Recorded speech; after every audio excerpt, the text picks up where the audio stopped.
Hi, welcome to the Noise Path. In the continuous effort to bring more diverse and interesting science and engineering to the channel, I wanted to make some videos about cryogenics. And sometimes for that, you need really low pressure to be able to run the devices you want to bring that to that low temperature.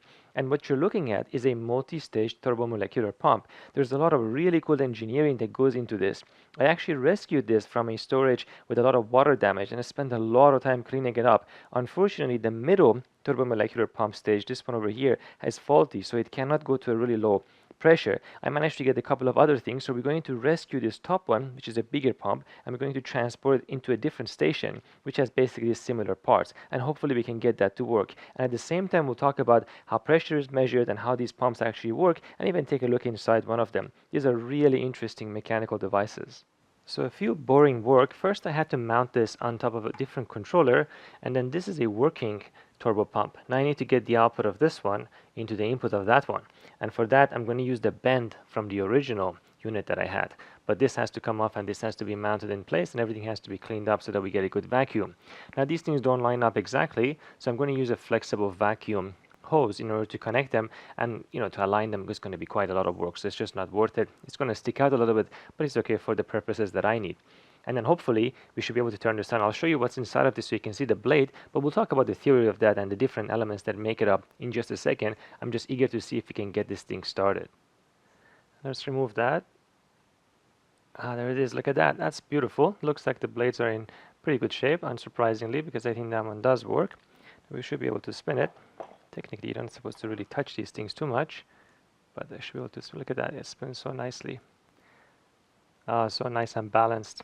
Yeah, you can kind of see that it settles in the middle because of the motor that's connected to it. But those blades have to spin at around 30,000 RPM, so you can imagine. But we'll talk about that in a moment as well. I'll clean this up, put the other one back on there, and attach the hose. And while we're at it, let's remove the top of this one too. Very carefully, not to damage anything. And here's the bigger blade. Look at this beautiful precision engineering. It should spin also freely as well. Yeah, there it is. And you can see those three dots that are there. Those are just been carved out so that you can balance the whole thing out. And the other unit, I believe, had only two of them. So they must be spinning this and looking at it optically to see if it's balanced. So let's take a look at this multi-stage pump and see how it is actually put together. As a very first stage, we have just a regular vacuum pump. These are pretty easy to get, and they're based on cylinders and pistons to evacuate air from whatever chamber that they're connected to. But of course, eventually you're going to hit the dead zone of these, and even if you make them larger and larger, there's diminishing return in that, and you cannot go below a certain pressure.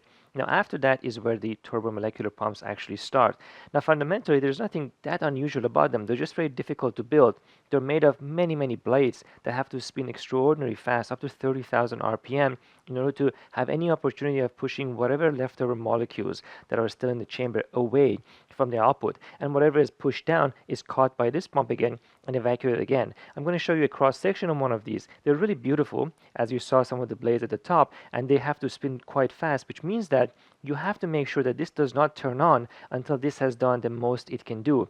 So you already want to run this at somewhat of a vacuum. Imagine trying to spin a blade when you're sitting at atmospheric pressure at 30,000 RPM. It will melt because of just the air friction itself. There's also additional dangerous things about these. If you're already sitting at high vacuum and all of a sudden you disconnect any of the cables, the rush of the air inside will crush those blades. And actually catastrophic failures are quite common if you're not careful and open a valve. So at the same time, there are safety switches in here. So for example, this over here is a safety switch that only enables this pump once we've reached a certain pressure.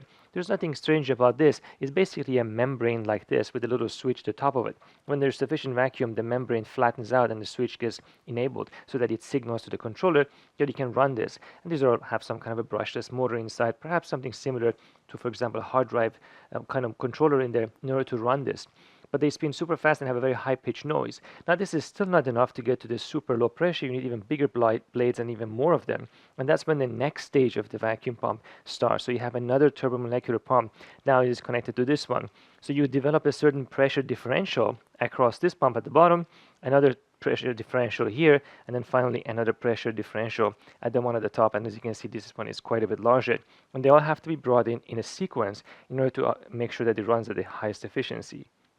Now, outgassing is a major problem in high vacuum systems, particularly materials that do produce a lot of outgassing cannot exist anywhere in the system, otherwise you would never be able to reach the low pressures because molecules will constantly escape from them and enter the chamber and have to be collected by the turbomolecular pumps.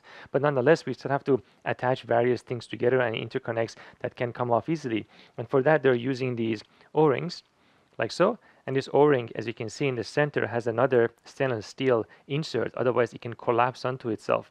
So then you attach this on one side like that, and then the other opposite joint can jump in there as well. If you look closely, you can see that all these interfaces have a little bit of slope to them, and that slope is so that the clamp can be wrapped around it. And as you tighten the screw around the clamp, it will push those really tightly together, causing them to be pressed against each other as hard as possible in order to create a good joint, and that's what all of these joints are. But even with that, you will still can cause some outgassing. So there are metal versions of these interfaces with softer metals for even lower pressure. I don't have any of those in here, but that can certainly be used. There's another whole other domain of vacuum pumps, which are cryogenic pumps, which we can talk about in a different video. But the fundamental idea there is that you will create a cold head inside of the vacuum chamber, and any remaining molecules would freeze and get stuck to it, and that's how you lower the pressure even more. That's for going really low in pressure, like 10 to the minus 9 or 10 to the minus 10 torr. In this system, we would not be able to reach that kind of pressure, of course. Now, controlling a multi-stage turbomolecular pump is really not that complicated.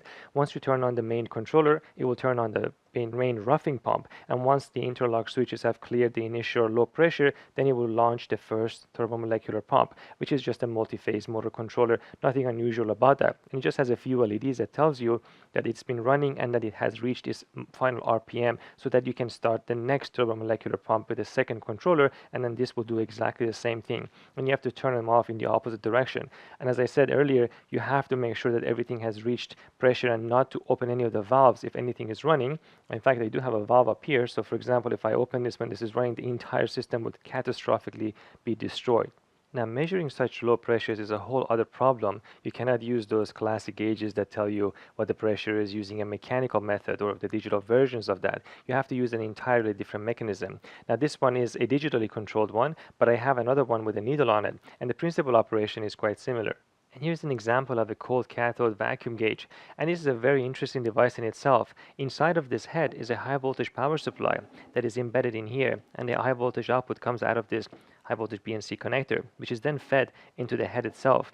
The head has a very strong magnet in it. And as a result of the high voltage, you can get a flow of electrons forming inside of this. But this magnet creates a helical pattern and can cause the electrons to spin around. And it does that because it wants to increase the probability of those electrons to collide with any of the free molecules that are inside and ionizing them. Every time a molecule is ionized, it detects the presence of that molecule inside the chamber, which is of course the opposite of having a vacuum. So the more ionization, less the vacuum is. And by increasing the probability of the collisions, you want to make sure you're measuring something correctly. Every time you have the ionization, you get a current, and then you count those currents and you display that basically over here. So you're just counting ionized particles. There are a few variations of this, but that principal operation is roughly the same. Very clever. You can see the inside of it. There you go, look at that. These are really amazing. Maybe we will take one of these completely apart in a different video, because this is a really old and inexpensive unit nowadays. Okay, so here's the fun part. Let's see if this whole thing even works. So here's the main controller. This is going to turn the first one on. Here's the vacuum gauge controller. This is going to show us the pressure in torr. And then here we have the main bigger turbomolecular pump controller, which we will only turn on when the first one has stabilized. Let's give it a try. Let's turn this on. Let's turn this on. Let's see what it does. Okay, it's still over range. So I heard something turn on over here. There you go. Okay, the pressure is dropping. The turbomolecular pump is not on yet. We're at about 100 torr. I think. Let's see how low it has to go before it turns on that other pump. I hope it actually turns it on. This light would have to turn on if that is going to work. Yep, you can see the vacuum quieting down a little bit, so it's definitely pushing. There it is, look at that. There you go, it turned on. So now I hear a small whirring sound, so that's, yep, there's a high whistle coming out. So the first turbomolecular pump is running. That's super cool. Let's see how low this would go before this green light turns on. If everything stabilizes, yeah, now it is rapidly dropping. I can hear the pump speeding up. It's super exciting. Let's wait a little bit. I think it's going to go down a little bit more, but now we can start the final pump. First we do this, and then we go like that. There you go. So right now it's telling me that it's running less than 27,000 RPM. So when this light turns green, the second stage turbo pump is running at full speed too. Now we should see things drop rapidly. Yeah, it's speeding up. Let's see how far this would go. I'll be very happy if I can hit something to the 10 to the minus 7. There you go, look at that. It's dropping fast now. That's super exciting. Let's keep waiting, see what happens. Wow, look at it go. I don't know how much of this noise shows up on camera. I hope it's not too annoying, but we definitely still haven't even hit the final speed of the pump yet. Okay, the light has turned green, which means we have hit 27,000 RPM on the second stage pump as well. We're still only at 10 to the minus 5. I really hope that it goes down by another order of magnitude. Well, we seem to have settled around 5 times 10 to the minus 6 Torr. I was hoping it'd be around 10 to the minus 7. I wonder if there's a very small leak somewhere, because it could be that one of those O-rings has a very minor crack in it, and that's just preventing from reaching this. But if you have experience with these systems, let me know if you have any hints on how to go any lower. Do you see any particular issue? I'm curious to see if I can make this better. Well, I hope you enjoyed this quick video. Let me know what you think in the comment section. If you have any other suggestions on how I can improve potentially the lowest pressure of the system, I'll play around with it a little bit more, and then we're going to do hopefully some cryogenic experiments with it in the future.